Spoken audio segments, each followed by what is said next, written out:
جمال الوجود بذكر الإله وتصفو الحياة بنور هدى. جمال الوجود بذكر الإله وتصفو الحياة بنور هدى. وتطلب نفس له طاعة ويبلغ سعد إلى منتهى. فؤاد شغوف إلى ربه أحب رضاه أحب. إن الحمد لله نحمده ونستعينه ونستغفره ونعوذ بالله من شرور أنفسنا ومن سيئات أعمالنا. من يهده الله فلا مضل له ومن يضلل فلا هادي له. وأشهد أن لا إله إلا الله وحده لا شريك له وأشهد أن محمدا عبده ورسوله. يا أيها الذين آمنوا اتقوا الله حق تقاته ولا تموتن إلا وأنتم مسلمون. يا أيها الناس اتقوا ربكم الذي خلقكم من نفس واحدة وخلق منها زوجها وبث منهما رجالا كثيرا ونساء واتقوا الله الذي تساءلون به والأرحام إن الله كان عليكم رقيبا. يا أيها الذين آمنوا اتقوا الله وقولوا قولا سديدا يصلح لكم أعمالكم ويغفر لكم ذنوبكم ومن يطع الله ورسوله فقد فاز فوزا عظيما. أما بعد فإن أصدق الحديث كتاب الله وخير الهدي هدي محمد صلى الله عليه وعلى آله وسلم وشر الأمور محدثاتها وكل محدثة بدعة وكل بدعة ضلالة وكل ضلالة في النار. Para asatidah, para ikhwani wa tullabul ilm jami'an yang dimuliakan oleh Allah Subhanahu wa taala. Sesungguhnya di hari kemudian, di akhirat, tepatnya di surga, ada amalan-amalan kebaikan yang telah kita lakukan di dunia ini, itu akan mencari orang-orang yang telah mengamalkannya, akan mencari orang-orang yang telah beramal, berbuat baik dengan itu. Kata Rasulullah sallallahu alaihi wa alihi wasallam, inna mimma yalhaqul mu'min ba'da mautihi min amalihi wa hasanatihi, atau inna mimma yalhaqul mu'min min amalihi wa hasanatihi ba'da mautihi, wa dzakara minha wa mushafan warrasahu au masjidan banahu au baitan libni sabilin banahu au nahran ajrahu au sadaqatan akhrajahu min malihi fi sihhatihi wa hayatihi yalhaquhu ba'da mautihi. Kata Rasulullah sallallahu alaihi wa alihi wasallam, sesungguhnya di antara amalan-amalan kebaikan-kebaikan yang akan menghampiri seorang mukmin setelah kematiannya, wa dzakara minha, kemudian Rasulullah sallallahu alaihi wa alihi wasallam menyebutkan di antara amalan-amalan tersebut, beliau mengatakan 5 di dalam teks hadis yang kita bacakan tadi, wa mushafan warrathahu. Amalan yang pertama, kebaikan yang pertama yang akan mencari tuannya, yang akan mencari orang-orang yang telah mengamalkannya. Yang pertama adalah mushaf, orang yang pernah mewariskan mushaf. Jadi orang yang bersedekah, orang yang menyumbang, atau dia meninggalkan mushaf kemudian dipakai kembali oleh orang-orang setelahnya, maka inilah diantara amalan-amalan yang nanti di akhirat setelah kematiannya akan mencarinya. Subhanallah. Kemudian yang kedua, au masjidan banahu. Dan amalan yang kedua yang disebutkan oleh Rasulullah sallallahu alaihi wasallam yang akan mencari dan menghampiri orang yang mengamalkannya setelah kematian orang tersebut, yaitu orang yang pernah membangun masjid. Orang yang pernah membangun rumah Allah Subhanahu wa taala. Kemudian yang kelima, au baitan li bani sabilin banahu. Amalan yang ketiga yang akan mencari dan menghampiri orang-orang yang beriman setelah kematiannya nanti adalah orang yang membangun rumah yang diperuntukkan untuk orang-orang ibnu sabil, diperuntukkan untuk orang-orang yang melakukan perjalanan kemudian dia mau singgah istirahat, mungkin karena capek, ataukah karena sudah malam, ataukah karena bekalnya habis. Maka ada seseorang yang membangun rumah yang diperuntukkan untuk ibnu sabil, orang-orang yang melakukan perjalanan. Maka inilah amalan-amalan di antara amalan-amalan yang akan mencari tuannya nanti di akhirat setelah kematiannya. Yang keempat di antaranya adalah au nahron ajrahu.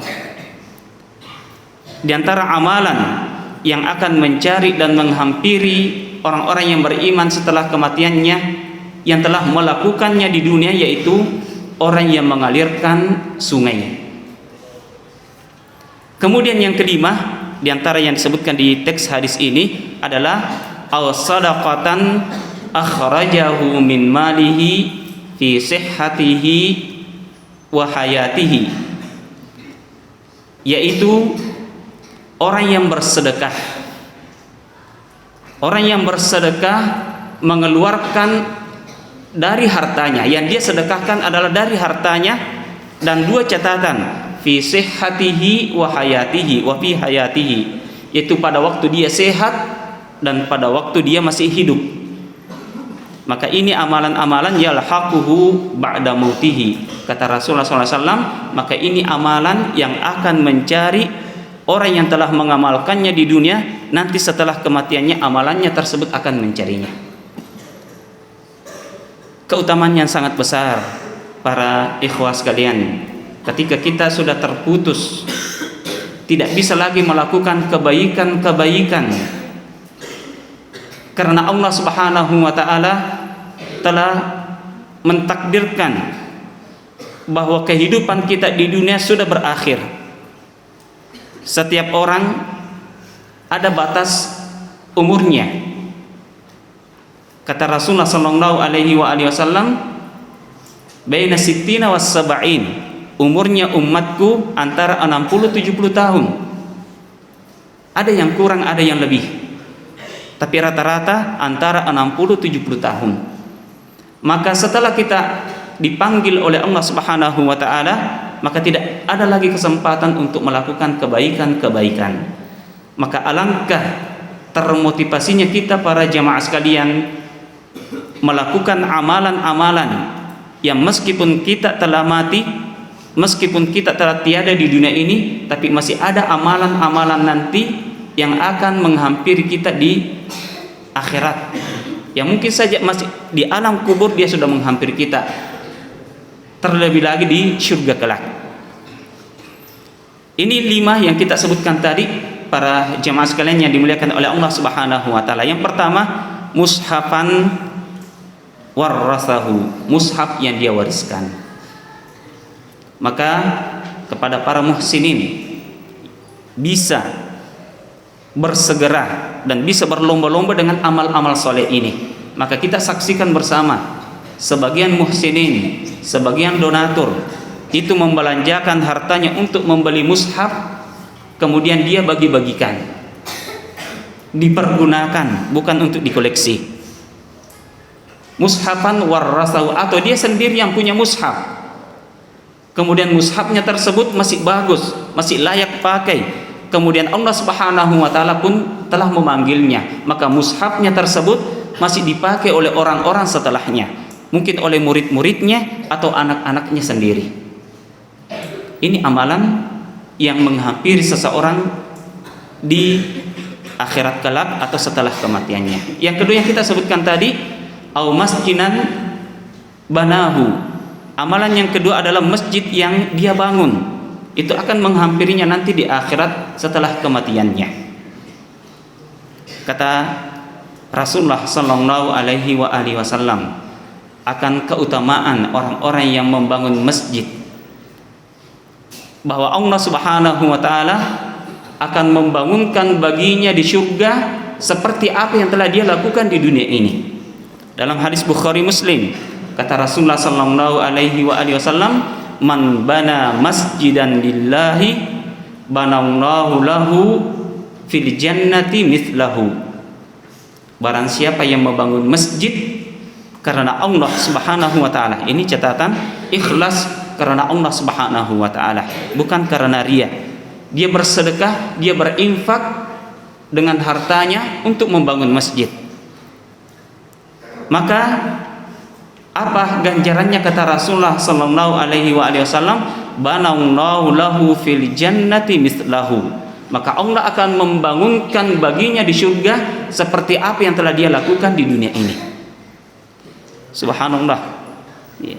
Dalam hadis yang lain kata Rasulullah sallallahu alaihi wasallam, meskipun jumlahnya sedikit, mungkin kita menyangka satu masjid, mungkin kita tidak mampu. Anggarannya satu masjid, ya, kalau kita melihat masjid-masjid yang kecil 300 juta ke atas, ya, itu masjid yang sudah kecil dan sangat minimal bahan-bahannya, mungkin saja miliaran. Kita mengatakan kami tidak mampu, berarti untuk amalan ini kami tidak punya lagi harapan bahwa ada nanti yang dibangunkan di akhirat, atau sedikitnya ada amalan membangun masjid ini yang bisa mencari kami di akhirat. Tidak. Kata Rasulullah SAW, man bana masjidan lillah kamafhasi qatatin aw asgar banallahu lahu baitan fil jannah. Kata Rasulullah SAW, barang siapa yang membangun masjid karena Allah Subhanahu wa Ta'ala, meskipun sebesar sangkar burung atau lebih kecil daripada sangkar burung, bisa kita bayangkan adakah masjid sebesar sangkar burung? Tapi ini perumpamaan, meskipun seandainya, ya, ada orang yang membangun masjid karena Allah Subhanahu wa Ta'ala untuk ditempati sholat, tentunya meskipun sebesar sangkar burung atau lebih kecil, maka Allah Subhanahu wa Ta'ala akan membangunkan baginya rumah di surga. Maka ini dipahami jemaah sekalian yang dimuliakan oleh Allah Subhanahu wa Ta'ala, satu batu bata, satu sak semen, atau satu batang besi, atau lebih sedikit daripada jumlah yang kita sebutkan tadi, maka jangan memandang remeh amalan-amalan tersebut. Ketahuilah bahwa amalan-amalan tersebut pun jika ikhlas karena Allah Subhanahu wa Ta'ala, maka Allah akan membalasnya, membangunkan rumah baginya di surga. Dan inilah amalan-amalan yang termasuk yang akan mencarinya di akhirat setelah kematiannya. Belum lagi jemaah sekalian, bahwa orang yang memakmurkan masjid, yang menghidupkan masjid, membangun masjid, atau menjadi jemaah masjid tersebut, maka dia dipersaksikan oleh Allah Subhanahu wa taala sebagai orang-orang yang beriman. Kata Allah Subhanahu wa taala, a'udzubillahi minasyaitonirrajim, innama ya'muru masajidallah man amana billahi wal yaumil akhir wa aqamas shalah wa ataz zakah wa lam yakhsha illallah fa'asa ulaika ayyakunu minal muhtadin. Kata Allah Subhanahu wa taala dalam surat At-Taubah, innama ya'muru masajidallah. Ya, diawali ayat tersebut dengan kalimat innama yufidul hasar. Ya, pembatasan. Innama itu setelahnya menunjukkan bahwa ada pembatasan. Ya'muru masajidallah, bahwa hanya saja orang-orang yang memakmurkan masjid adalah man amana billah, adalah orang-orang yang beriman kepada Allah Subhanahu wa taala.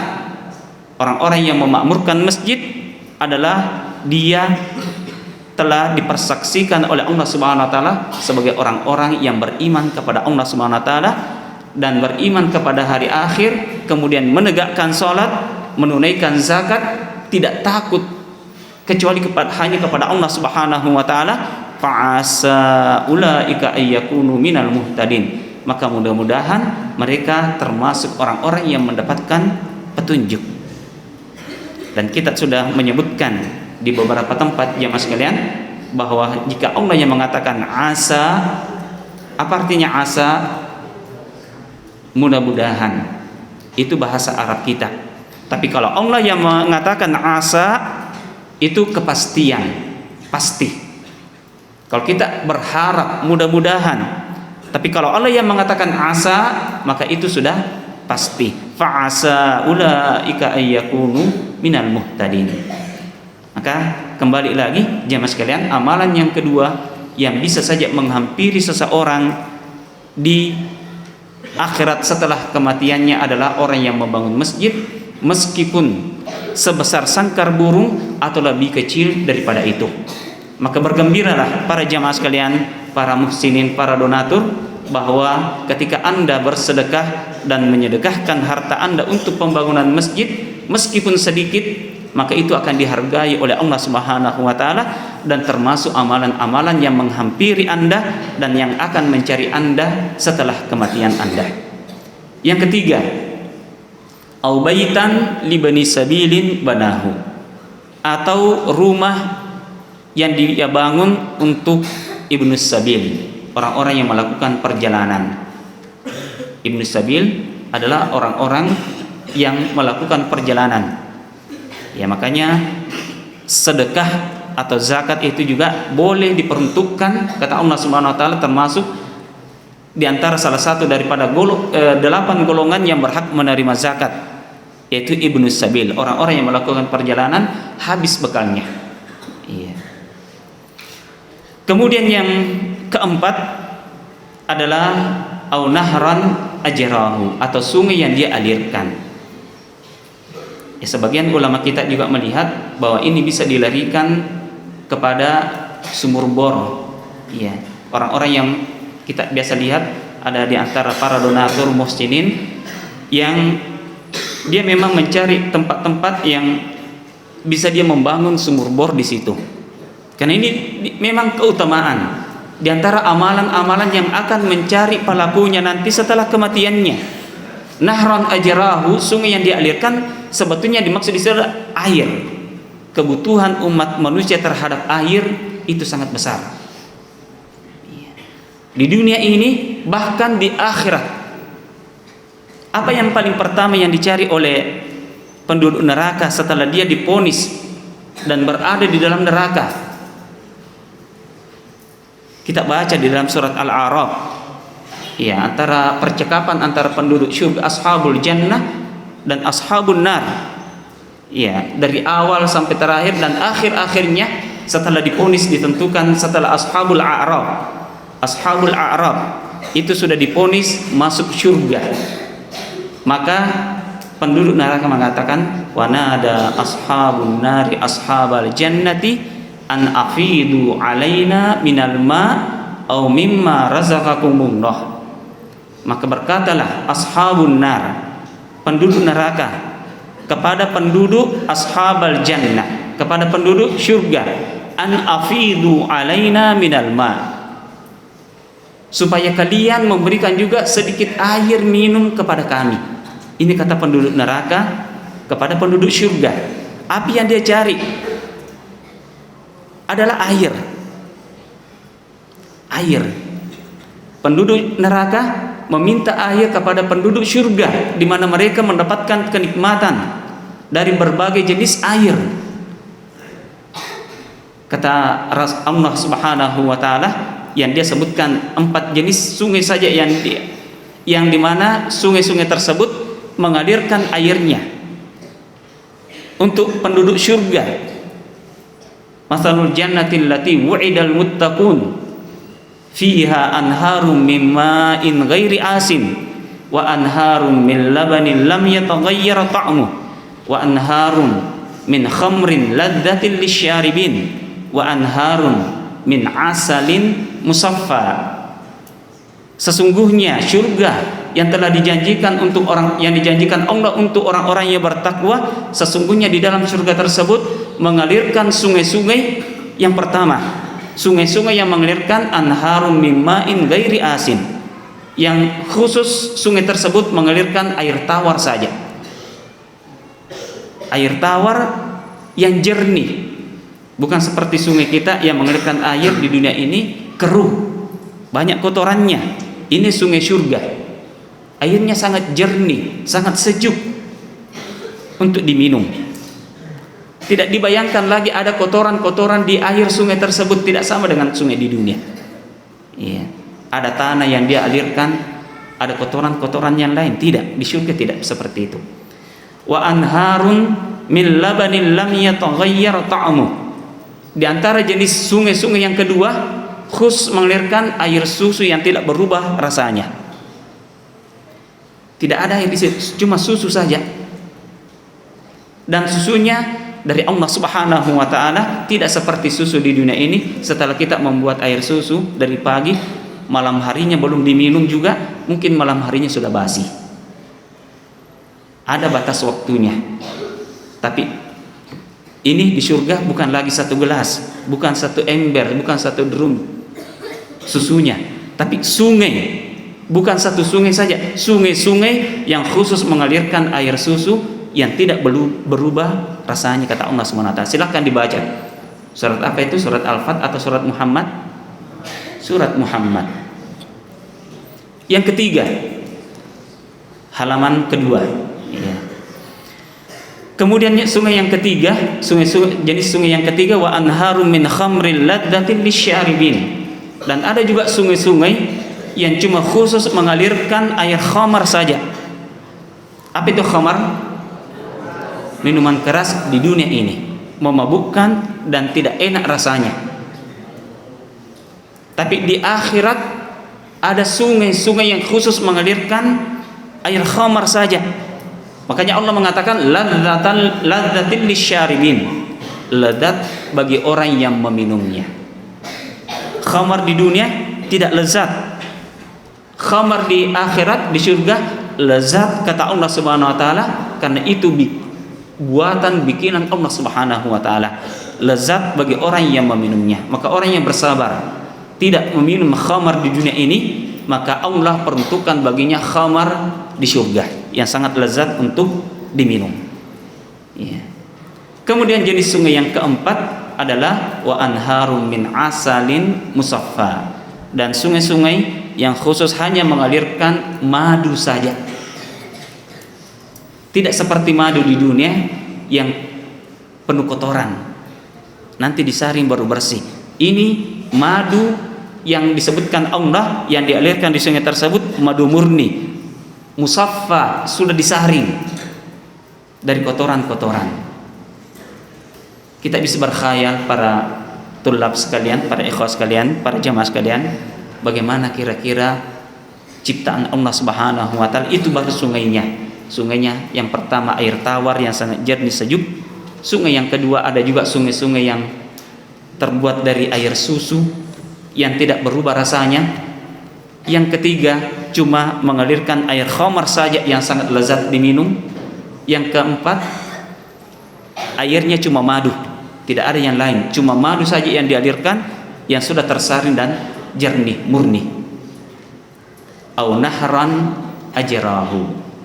Maka orang yang mengalirkan sungai di dunia ini itu termasuk amalan-amalan yang akan mencarinya nanti setelah kematiannya. Dan kita sudah sebutkan tadi, termasuk orang yang membuat sumur bor sehingga airnya keluar dan dimanfaatkan oleh umat manusia dan makhluk Allah Subhanahu wa taala yang lain. Yang kelima, para tulab sekalian, para jamaah sekalian, adalah sadaqatan akhrajahu min malihi fi sihhatihi wa fi hayati wa hayatihi yalhaquhu ba'da mautihi. Amalan yang kelima yang akan mencari tuannya setelah kematiannya adalah orang yang senang bersedekah di dunia. Maka ini sedekah secara umum, bisa dilarikan kepada bersedekah untuk pembangunan masjid, bersedekah untuk menyantuni para du'afa, para fakir miskin, para anak-anak yatama, dan seterusnya. Maka ini amalan-amalan yang akan mencarinya di akhirat kelak. Dengan catatan sedekah tersebut dia keluarkan dari hartanya, bukan dari harta hasil korupsi, bukan dari harta hasil curian, hasil rampokan. Karena Allah, innallaha thayyibun la yaqbalu illa thayyiban. Allah Subhanahu wa taala itu suci dan tidak menerima kecuali yang suci-suci saja, yang bersih-bersih saja. Maka jangan kita mengatakan yang penting ada harta, kita berbuat jahat kemudian kita sedekahkan ke masjid maka akan menjadi bersih. Tidak. Allah itu bersih, suci, dan tidak menerima kecuali yang bersih dan suci saja.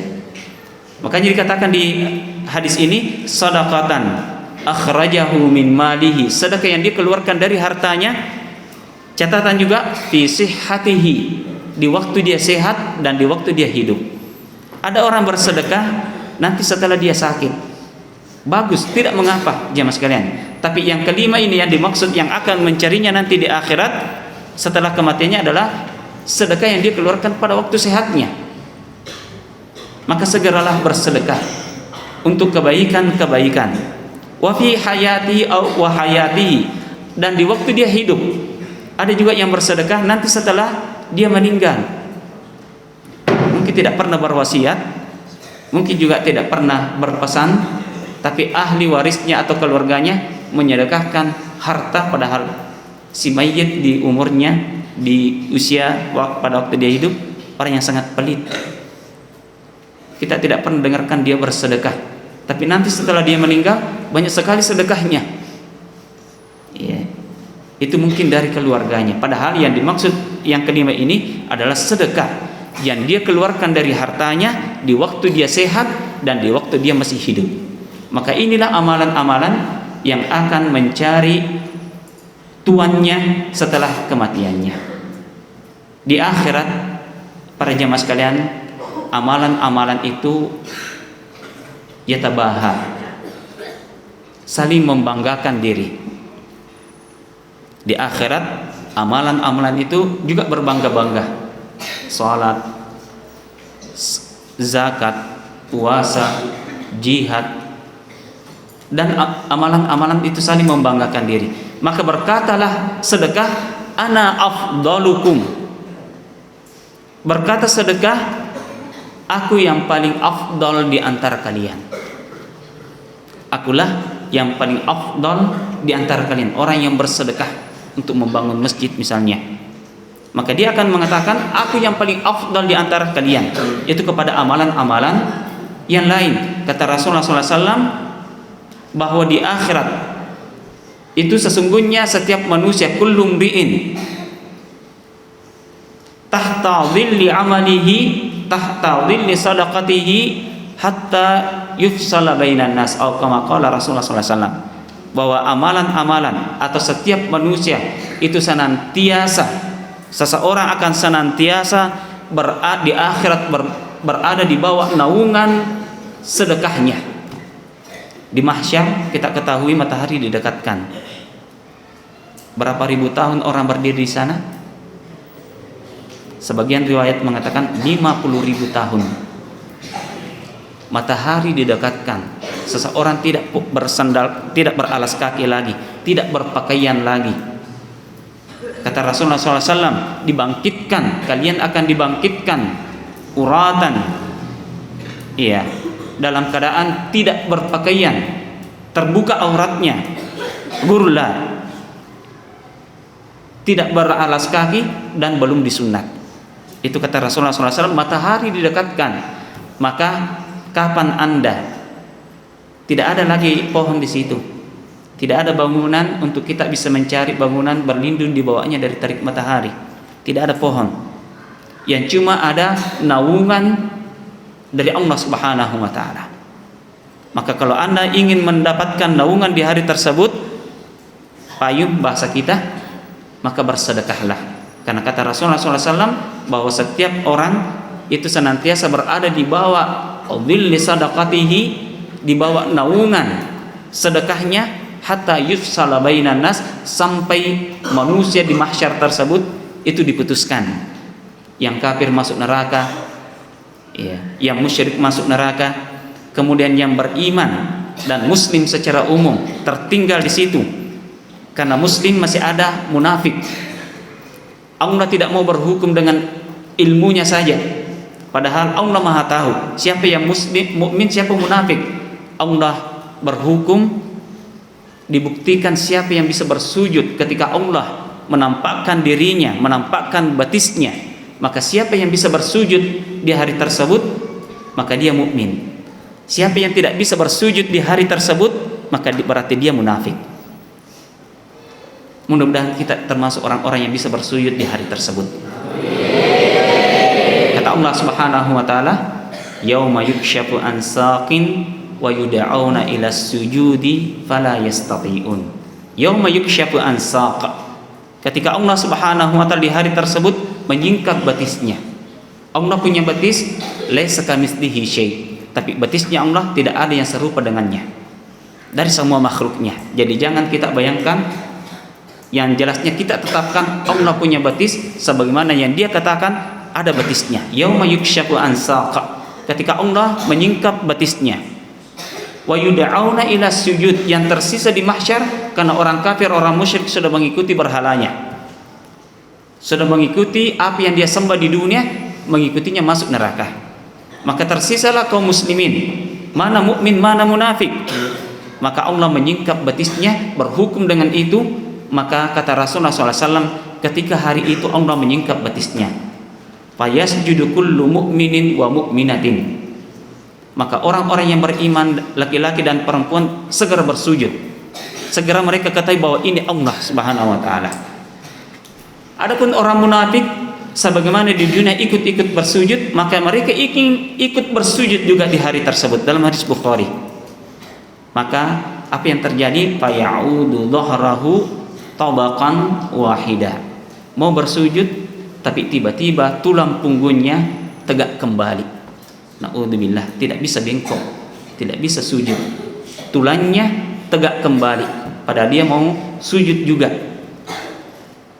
Maka ini jemaah sekalian yang dimuliakan oleh Allah Subhanahu wa Ta'ala, di hari tersebut sedekah termasuk orang yang bisa menaungi orang-orang yang melakukannya. Maka cukup 5 amalan ini yang kita perhatikan para jemaah sekalian, para ikhwah, para tulab sekalian, bahwa ternyata ada 5 amalan yang dikatakan oleh Rasulullah SAW, mencari tuannya, menghampiri tuannya setelah kematiannya. Yang pertama, mushaf yang dia wariskan, kemudian masjid yang dia bangun, kemudian apalagi rumah yang dia bangun untuk Ibnu Sabil, kemudian yang keempat sungai yang dia alirkan. Dalam Quran yang kita katakan tadi termasuk sumur bor yang dimanfaatkan airnya oleh makhluk Allah Subhanahu wa Ta'ala. Kemudian yang kelima adalah sedekah yang dia keluarkan dari hartanya di masa sehatnya dan di masa hidupnya. Jemaah sekalian yang dimuliakan oleh Allah Subhanahu wa taala. Ini sedikit ya motivasi buat kita semua, buat para muhsinin, dan kita paham, kita akui para ikhwas sekalian, jemaah sekalian, ada di antara orang tua tulab kita di sini itu termasuk para muhsinin pembangunan masjid ini. Ada di antara orang tua tulab kita di sini termasuk muhsinin, termasuk donatur yang telah menyedekahkan hartanya untuk pembangunan masjid ini.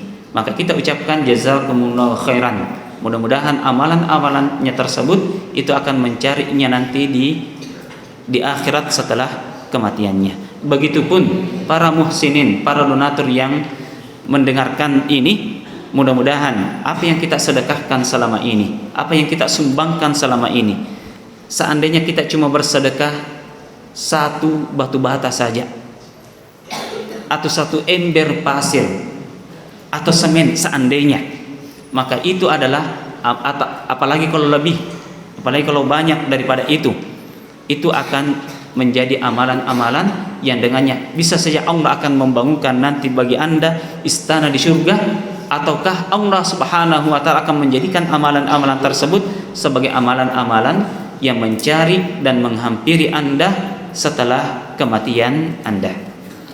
Jamalul wujudi bidzikril ilah wa tasful hayatu binuri huda. Jamalul wujudi bidzikril ilah wa tasful hayatu binuri huda wa tatlabu nafsun lahu ta'atan wa yablughu sa'dun ila muntaha. Fuadun shaghufun ila rabbih أحب رضاه